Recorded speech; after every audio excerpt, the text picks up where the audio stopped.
अलीराजपुर से 100 किलोमीटर के लगभग का ये फासला तय करके हम लोग 2 घंटे में यहाँ पहुंचे। एक गांव में ऐसा कार्यक्रम देखकर बहुत खुशी हुई जिसमें महिला, छोटे छोटे बच्चे ज्यादा संख्या में और हमारे युवा साथी जो कार्यक्रम करते तो है लेकिन ज्यादा टिकते नहीं है, बैठते नहीं है। तो उनसे निवेदन है थोड़ा आके बैठ जाए। इधर जो आइड साइड घूम रहे हैं वो थोड़ा बच्चों को देख ले, ये दिन भर से यही बैठे भूखे प्यासे। दोस्तों, कार्यक्रम करना जो करते हैं वही जानते हैं। आदिवासी समाज में एक कहावत है, जोने को ची जाने तो चो कोरे चुच जाने।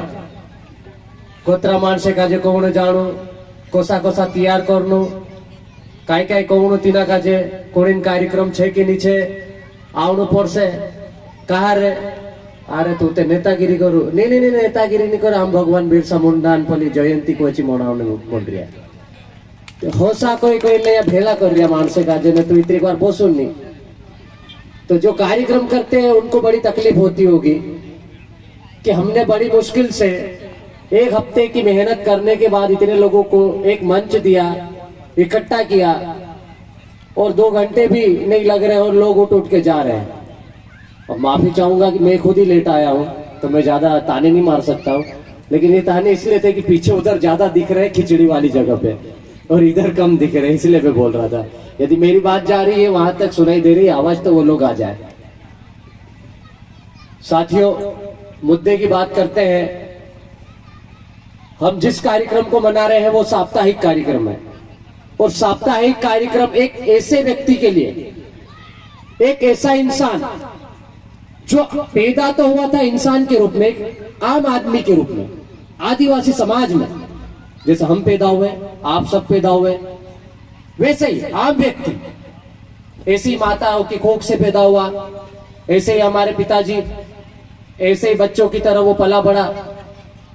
लेकिन 25 साल की उम्र में एक आम व्यक्ति भगवान बन जाता है। तो ये इंसान से भगवान बनने की कहानी, जीवन गाथा ही भगवान बिरसा मुंडा है। अब इससे ज्यादा मैं कुछ बोल सकता हूं क्या उस आदमी के बारे में? एक व्यक्ति जो डायरेक्ट भगवान बनता 25 साल की उम्र में, उस व्यक्ति के जीवन के बारे में, जो उस व्यक्ति के जीवन संघर्ष के बारे में बताने की मेरी इतनी औकात नहीं, इतनी हैसियत नहीं, लेकिन फिर भी देश के माननीय प्रधानमंत्री जी महोदय हमारे मध्य प्रदेश में आ रहे हैं और उनकी जयंती मनाने के लिए आ रहे हैं, जिनको हम भगवान की उपाधि दे रहे हैं। लेकिन अफसोस की बात है कि वो जनजाति गौरव दिवस मना रहे हैं। मेरा यहां से एक बड़ा सवाल है, क्या भगवान बिरसा मुंडा सिर्फ आदिवासियों के थे? क्या उन्होंने सिर्फ आदिवासियों की लड़ाई लड़ी?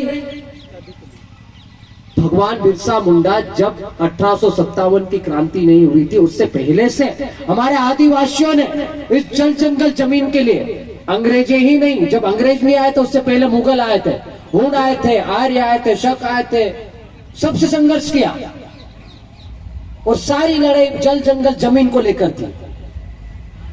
तो तब से संघर्ष करते आ रहे थे और आपने उन सब की जो उपलब्धि थी उसको जनजातीय गौरव दिवस में बदल दिया। हमारी ये मांग है इस मंच के माध्यम से और साप्ताहिक कार्यक्रम के माध्यम से, यदि हमारा वीडियो जाता है यहां से तो पीएम साहब के पास जाए, सीएम साहब के पास जाए और ये मांग है कि बिरसा मुंडा सिर्फ जनजाति या आदिवासी समाज का गौरव नहीं है, वो इस देश का गौरव है, इस राष्ट्र का गौरव है, इस भारत देश का गौरव है। तो हमारे लिए जनजातीय गौरव दिवस नहीं, ये राष्ट्रीय गौरव दिवस मनाना चाहिए और राष्ट्रीय गौरव दिवस घोषित होना चाहिए। आजकल ये जो नीली पीली क्रांति चल रही है उसका असर बहुत तेजी से फैल रहा है। अभी देखो छोटे छोटे बच्चे काफी देर से यहाँ सभा में बैठे हैं, भाषण को सुन रहे हैं, कार्यक्रम को देख रहे हैं, समझने की कोशिश कर रहे हैं। उसी का नतीजा है कि आजादी के 73 साल बाद और बिरसा मुंडा के शहीद होने के 121 साल बाद भगवान बिरसा मुंडा को प्रदेश और राज्य केंद्र की सरकार याद करती है और भारत सरकार याद करके उनके लिए जनजातीय गौरव दिवस मनाती है। आज हबीबगंज स्टेशन का नाम कमलापति के नाम पर हो गया। वो गोंड महारानी थी, वो गोंड शासक थी, एक आदिवासी शासक। इससे यह साबित होता है कि ये मध्य प्रदेश आदिवासियों का राज्य था, यहाँ पर आदिवासियों का राज्य था, आदिवासियों का शासन था। जब अंग्रेज नहीं आए तो उससे पहले भी आदिवासी कभी गुलाम नहीं रहे।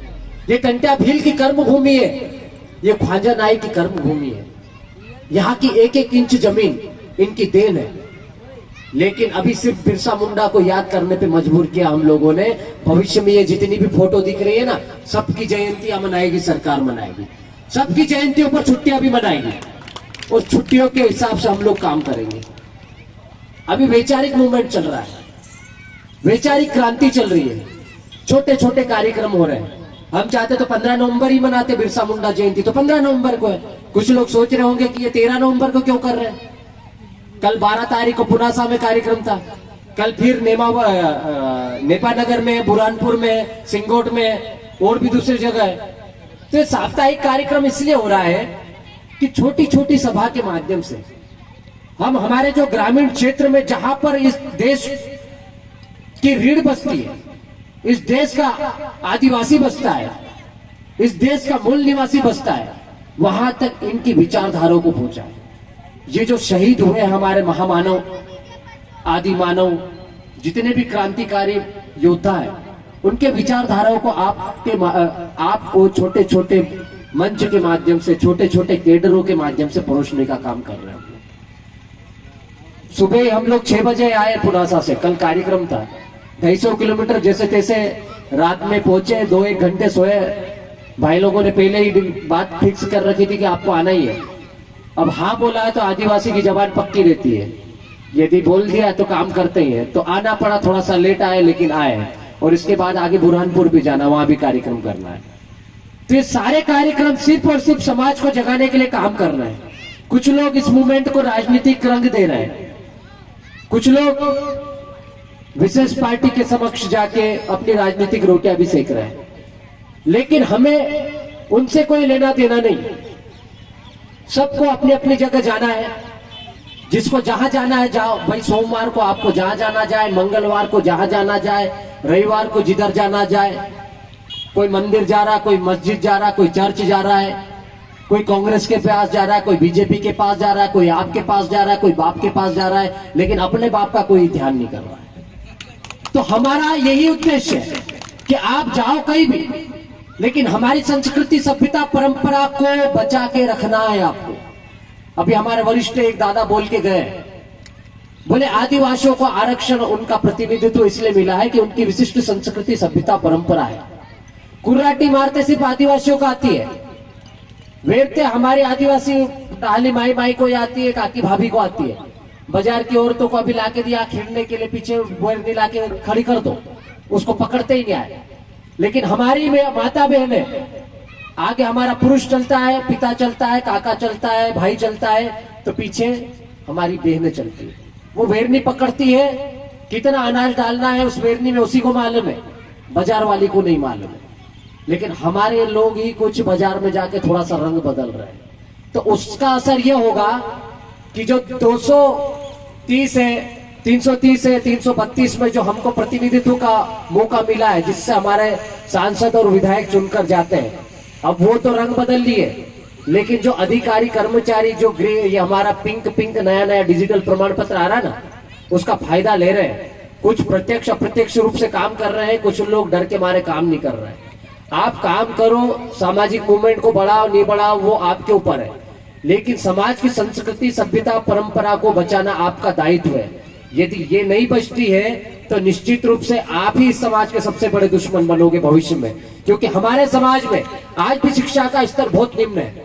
अभी 2 साल के लॉकडाउन में 74 हफ्ते तक विश्व में सबसे ज्यादा यदि लॉकडाउन रहा तो भारत देश में रहा है 74 हफ्ते। और 74 हफ्ते में 29 करोड़ हमारे जो बच्चे थे, 29 करोड़ बच्चे प्रभावित हुए उस शिक्षा से। उसमें 13 करोड़ हमारी बच्चियां हैं और 11 करोड़ से ज्यादा आदिवासी वो बच्चियां और बच्चे हैं जिन्होंने स्कूल से अब किनारा कर लिया है। हमारे समाज में ये परंपरा है, यदि बच्चा 1 साल फेल हो जाता तो माँ बाप ये सोचते तू ज्यादा मस्ती आएगी, तुझे भोंडने में मन नहीं है, तू गोवाल जा नहीं तो गुजरात जाए, दाड़ की कर नहीं कर दे तारो, यही होता ना। तो 1 साल बच्चा जब नहीं पढ़ता है तो सोचो 2-2 साल तक स्कूलें बंद रही, तो हमारे बच्चों का शिक्षा का स्तर क्या हो सकता है। हम आईएएस बनने की बात कर रहे हैं, हम डिप्टी कलेक्टर बनाने की बात कर रहे हैं, आपको आईपीएस बनाने की बात कर रहे हैं। क्या ऐसे ही बन जाओगे क्या बेरनी लेके गुजरात जाके, महाराष्ट्र जाके मजदूरी करते टगारी पावड़े उठा के आप आईएएस आईपीएस बनोगे?